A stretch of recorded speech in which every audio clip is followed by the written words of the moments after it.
Hello friends, welcome back to my channel. আমি শম্পা। তোমরা সবাই কেমন আছো? আশা করছি সবাই ভালো আছো, আর আমিও ভালো আছি। আবারও তোমাদের সামনে চলে এসেছি আজকের নতুন একটা রেসিপি নিয়ে। তো সবাই তো বানায়, আমি কিভাবে বানাই সেটাই তোমাদের সাথে শেয়ার করব। তো চলো দেখতেই থাকো, সঙ্গে থাকো, নিশ্চয়ই তোমাদেরও ভালো লাগবে। তো দেখো, আমি এখানে একটা ভুট্টা নিয়ে নিয়েছি, আর এটাকে আমি ছাড়িয়ে দানাগুলো বার করে নেব। তো দেখো, আমার এখানে ছাড়িয়ে কমপ্লিট হয়ে গেছে, আর আমি একটাই নিয়েছি। আর এখানে আমি এটাকে এখানে গরম জল বসিয়ে দিয়েছি। জলটাকে একটু ফুটতে দেব, দিয়ে তারপরে আমি এর মধ্যে, দেখো ফুটে গেছে, এর মধ্যে আমি এগুলোকে একটু সিদ্ধ করে নেব হালকা। তো দেখো, আমার এখানে ফুটছে, যেহেতু সিদ্ধ হয়ে এসছে।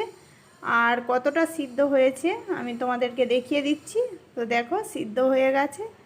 আর এবারে আমি একটা টোপে নিয়ে নিচ্ছি, আর এর মধ্যে আমি এবারে দিয়ে দেব একটু চালের আটা, চালের গুঁড়ো। তো চালের গুঁড়ো 2 চামচ দিলাম। তোমাদের কাছে চালের গুঁড়ো যদি না থাকে তাহলে ময়দা দিয়েই বানিয়ে নেবে, তো কোনো প্রবলেম হবে না।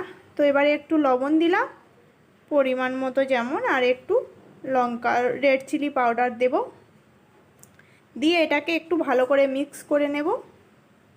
দেখো, একটু মিক্স করে নিতে হবে এটা, যেহেতু আমার এক হাতে ক্যামেরা, তো প্লিজ কিছু মনে করো না যদি কোনো একটু ভুল হয়ে থাকে। তো আমি এবার একটু পাতিলেবুর রস দিলাম। তো আমি ক্যামেরাটা বন্ধ করে একটু মিশিয়ে নিলাম, নিয়ে এবারে ওর মধ্যে পাতিলেবুর রস দিয়ে ভালো করে মিক্স করে নেবে।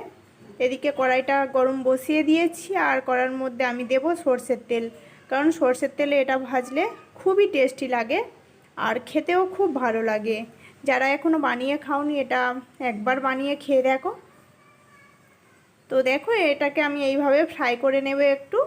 তো বেশি ফ্রাই করার দরকার নেই, হালকা করে একটু ফ্রাই করবে, তাহলে দেখবে খেতে খুব সুন্দর লাগবে। তো দেখো, আমার এখানে ফ্রাই হয়ে এসছে। তো দেখো, আমি এবারে ফ্রাই হয়ে এসছে, এইভাবে আমি সবগুলো একটু ফ্রাই করে নেব।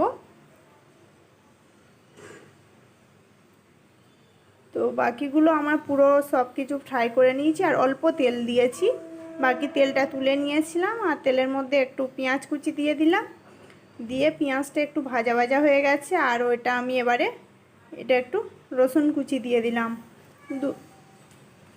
3 কোয়া রসুন দিলাম, দিয়ে এটাকেও একটু ফ্রাই হতে দেবো হালকা। তো আমার সব কিছু রসুন আর পেঁয়াজ ফ্রাই হয়ে গেছে। এবারে আমি ভেজে রাখা ভুট্টার দানাগুলো দিলাম। এটা না এইভাবে বানিয়ে খাও, সত্যি আমারও খুব ভালো লেগেছে, তাই তোমাদের সাথে শেয়ার করেছি।